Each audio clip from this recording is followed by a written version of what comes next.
Colossenses capítulo de número 1, versículo de número 13, diz assim a palavra do Senhor: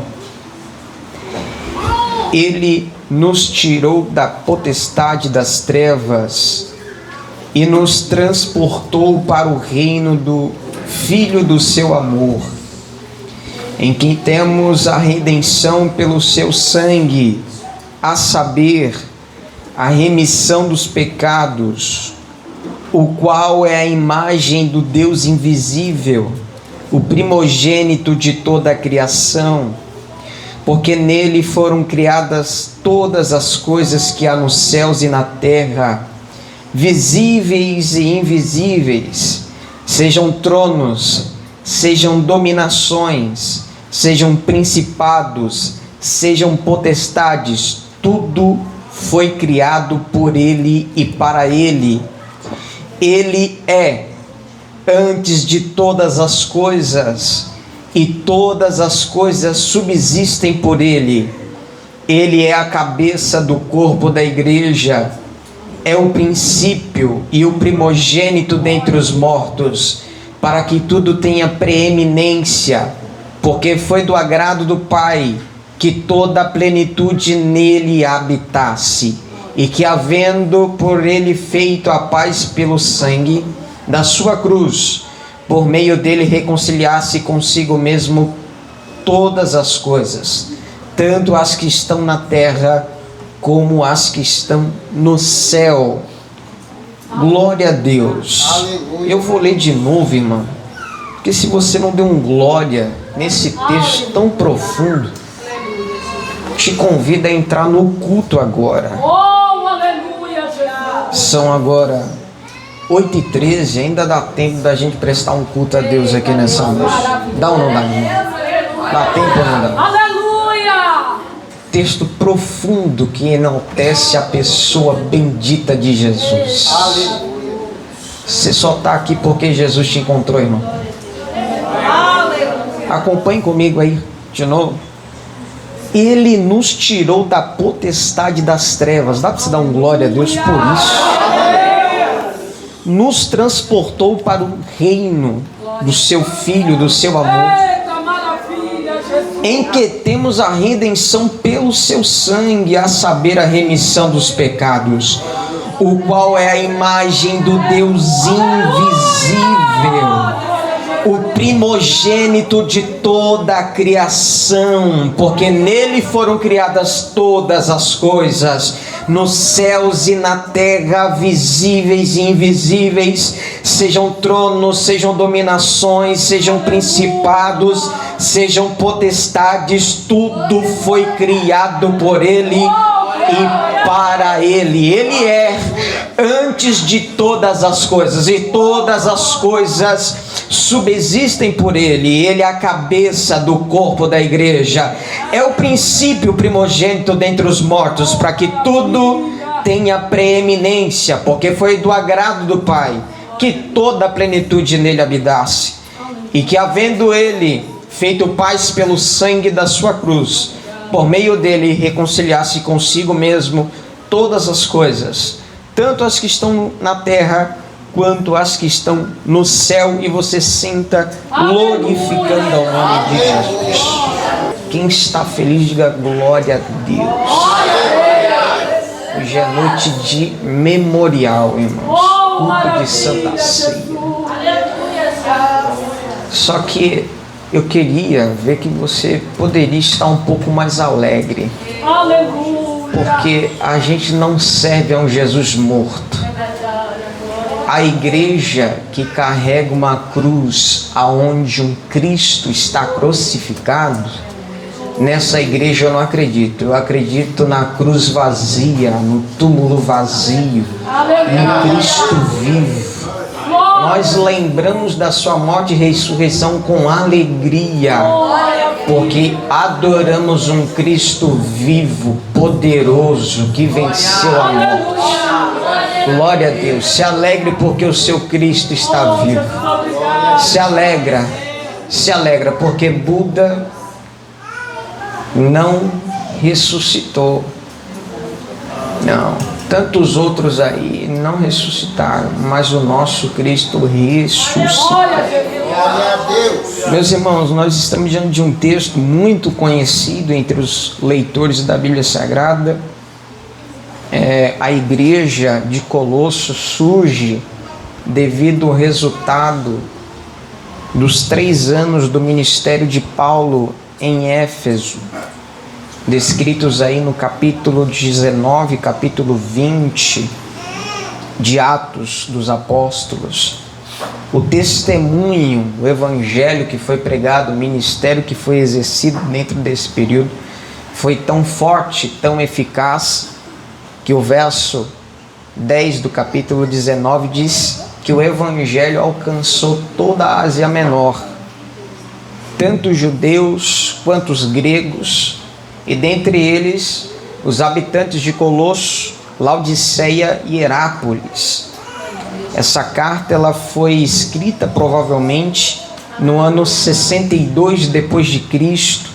Segundo alguns comentários bíblicos, Paulo estava preso em Roma e Epáfras, o seu conservo, era ministro da igreja de Colosso e foi até Roma levar notícias da igreja para Paulo, levando uma má notícia dentro de um contexto em que a igreja de Colosso havia perdido Cristo como centralidade de tudo, devido a alguns ensinos que deturpavam o evangelho.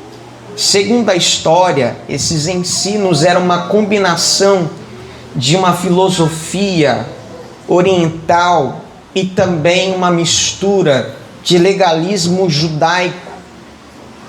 Esse grupo que levava essa filosofia oriental eram chamados de gnósticos. Eles se consideravam conhecedores da verdade de Deus.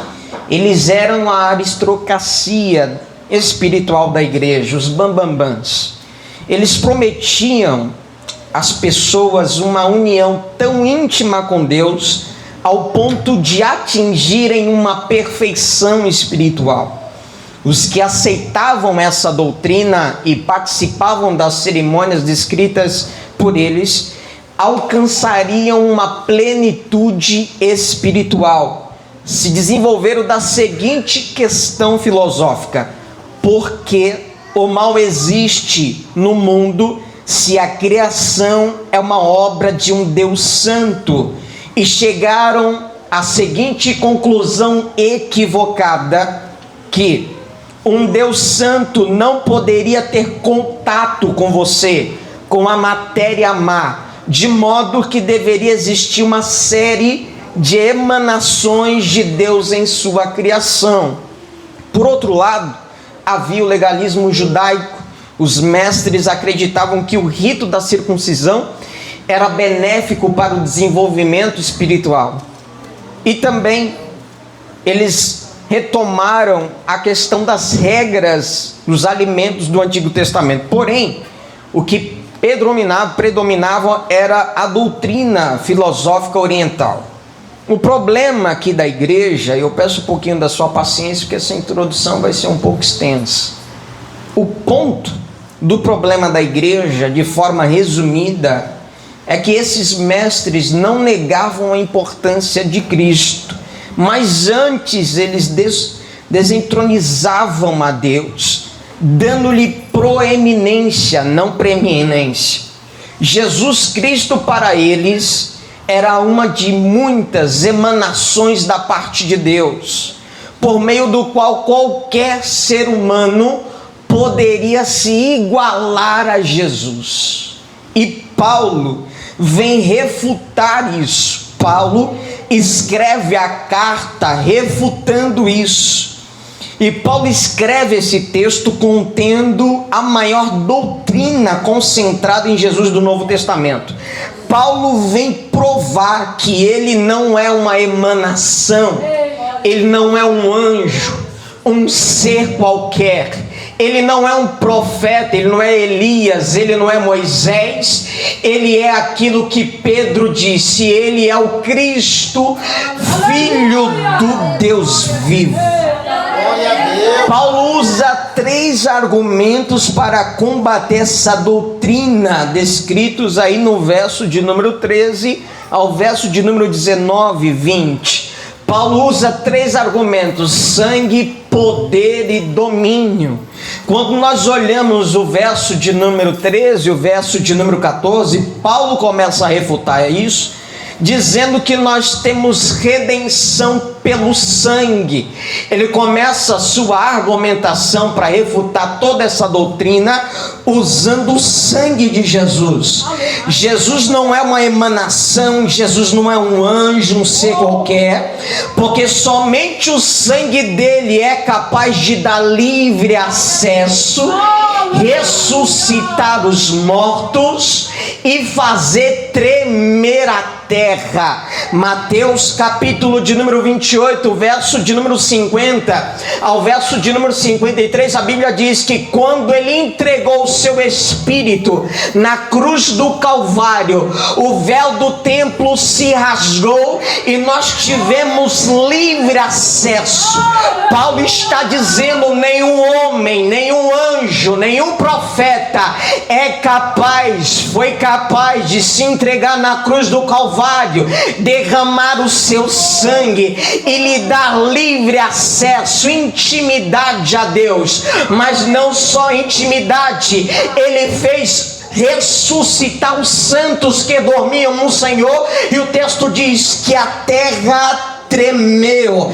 Ele não é uma emanação, ele não é um anjo, um ser qualquer, porque somente o sangue de Jesus é capaz de trazer para perto aquele que está longe. Paulo disse aos irmãos de Éfeso, no capítulo de número 2, o verso de número 13: outrora nós estávamos longes, desgarrados, éramos uns Zé Ninguéms, mas o sangue do Cordeiro nos alcançou, nos lavou e nos trouxe para perto. João vai dizer que esse sangue não só purifica pecado, não só traz para perto, mas ele diz: mas se andarmos na luz, como ele na luz está, temos comunhão uns com os outros, e o sangue de Jesus nos purifica de todo pecado. Quem pode adorar aquele que morreu e ressuscitou, derramou sangue por você e pela sua casa?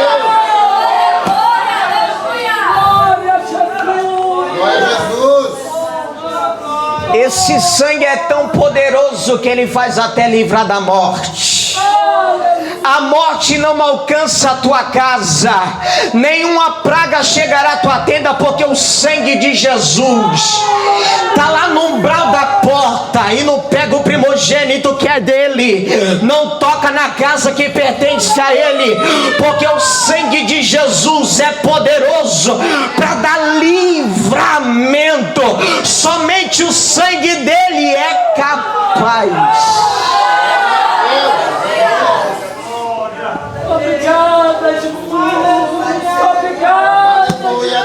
Paulo diz: ele não é uma emanação, ele não é um anjo, porque ele é antes de todas as coisas. Olha para esse crente bonito que está do seu lado, diga para ele: ele é antes de todas as coisas. João vai dizer: no princípio era o verbo, e o verbo estava com Deus, e o verbo era Deus. O verso 17 vai dizer que ele se fez carne e habitou entre nós, e vimos a sua glória como a glória do unigênito do Pai.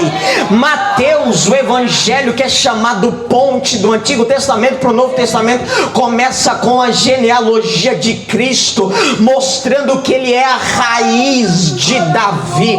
Mas pregador, Davi não era o primogênito, mas ele era o primogênito de Deus, porque em Salmos 89, versículo de número 27 diz: também lhe darei o lugar de primogênito, e lhe farei rei elevado sobre todos todas as nações. Ele disse também em João capítulo 17, o verso 25: e agora, Pai, glorifica-me junto a ti, com a glória que eu tinha contigo antes que o mundo viesse a existir. Hebreus vai dizer que antes que tudo existisse, ele já era a expressa exata do seu ser. Apocalipse 22:13 vai dizer que ele é o alfa, o ômega, o primeiro e o último, o princípio e o fim. Só quem pode adorar aquele que é antes de todas as coisas. Ninguém foi capaz de ser antes de todas as coisas. Não tem homem, não tem governo, não tem principado, não tem potestade, não tem anjo, não tem profeta. Ele é antes de todas as coisas. E todas as coisas subsistem a ele. Olha para esse crente bonito que está do seu lado e diga: ele não só é antes de todas as coisas, mas todas as coisas subsistem a ele. Eita maravilha, Jesus! Está lá João, os discípulos chegam para João: João, você não vai fazer nada? Ele está curando mais, está batizando mais, há uma grande multidão seguindo ele. João olha e diz: o homem não tem nada se do alto não for dado. E o capítulo 3, o verso 35 vai complementar dizendo: o Pai ama o Filho e todas as coisas entregou nas suas mãos. Tudo subsiste a ele. Ele chegou para os discípulos e disse: é-me dado todo o poder nos céus e na terra. Irmão, não tem anjo, não tem homem, não tem capeta do inferno que tenha poder sobre os céus e sobre a terra. Eu te convido nessa noite de Santa Ceia a adorar o Cristo, que todas as coisas subsistem a Ele. Ele é poderoso no céu, na terra, debaixo da terra. Ele é poderoso, Ele tem o controle sobre todas as coisas.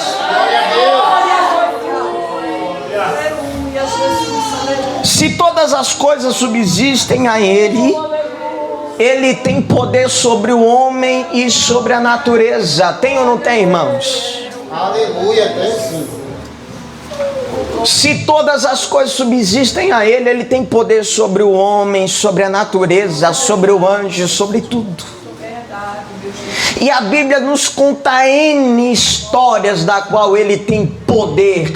Por exemplo, sobre a natureza.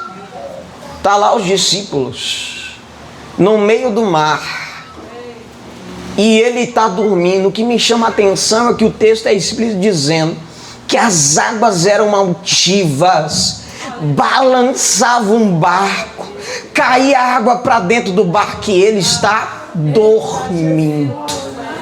O Criador dormindo sobre a criação.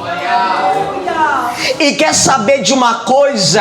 Todas as coisas subsistem à voz daquele que o criou. Glória a Deus.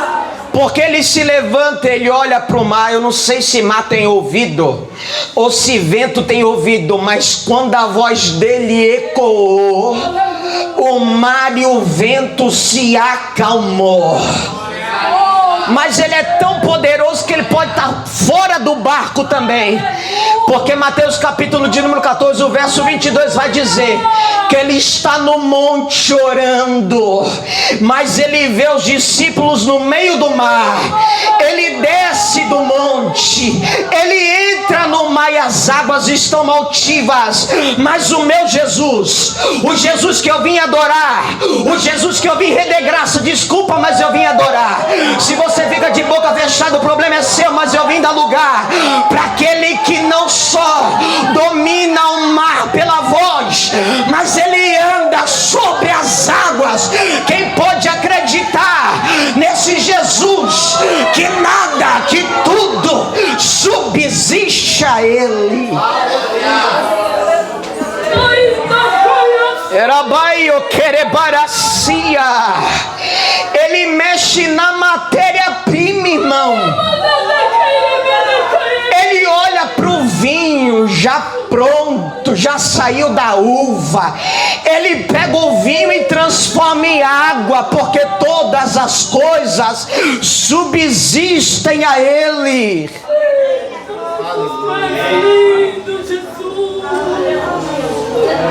Josué olhou para ele e disse: eu precisava mais de tempo, Senhor. Você precisa mais de tempo, Josué? Eu preciso mais de tempo para entrar nessa guerra. Fica tranquilo.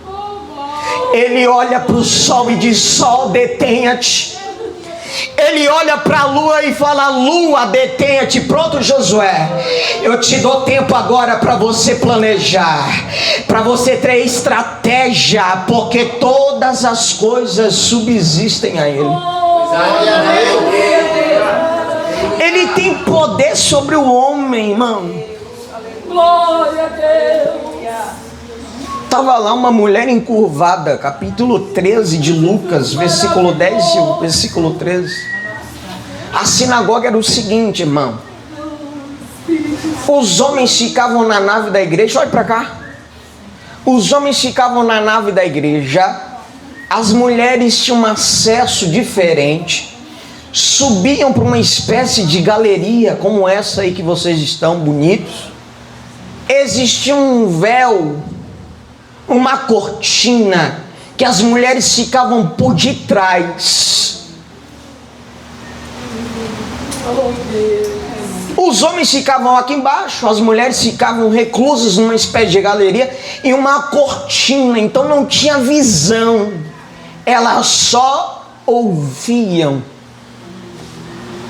Mas o texto é fantástico, porque a Bíblia diz que ela acessou a sinagoga. Se ela acessou a sinagoga, ela foi até a galeria, ficou de trás da cortina, e o texto diz: e vendo-a,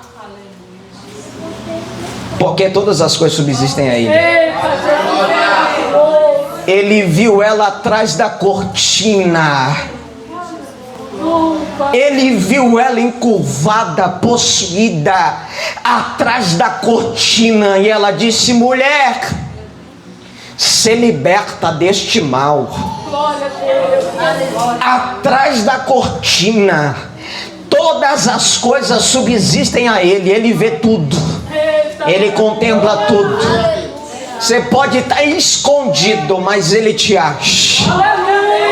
Você pode estar atrás da cortina, mas Ele olha para você, Ele te encontra, porque todas as coisas subsistem a Ele. Glória a Deus.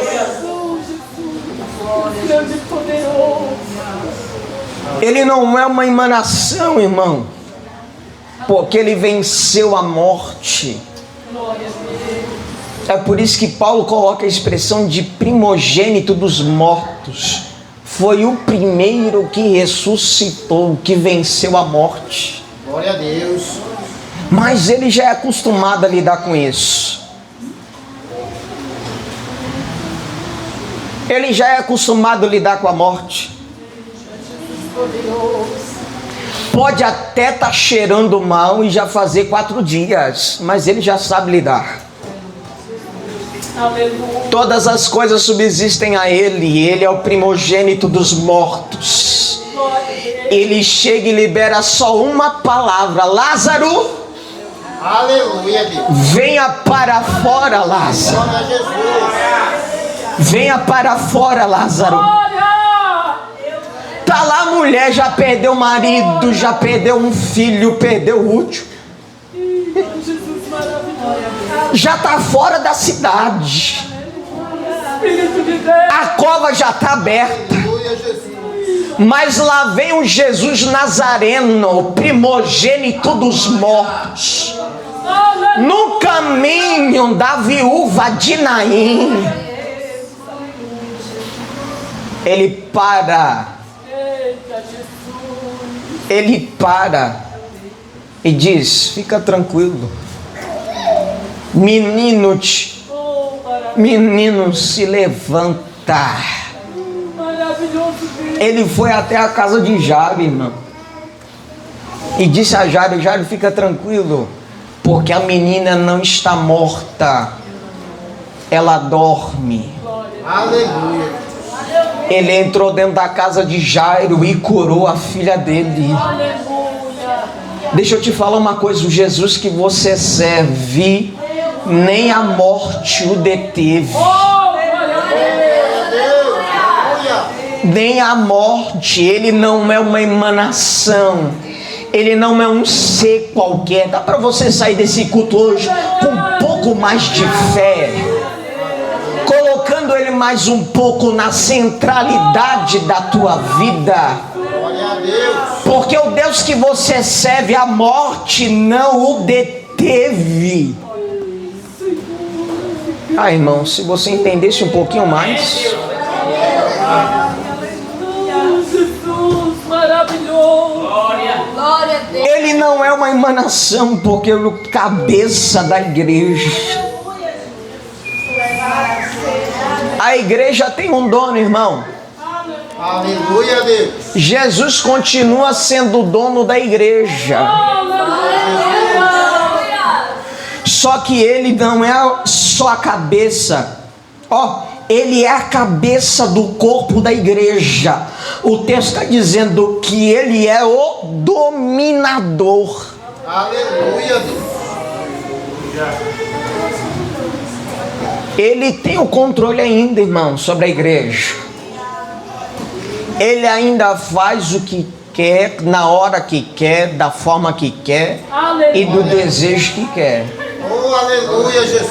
Glória a Deus. Paulo mandou uma carta para que os irmãos entendessem uma coisa: que embora tenha doutrina deturpada, tenha ensino religioso, ele continua no domínio da igreja. Aleluia. E quem está no domínio da igreja não deixa uma igreja assim como estava a igreja de Colosso. E a prova disso foi essa carta. Deixa eu falar uma coisa para você. Deus sempre vai intervir porque Ele é o cabeça da igreja. Aleluia.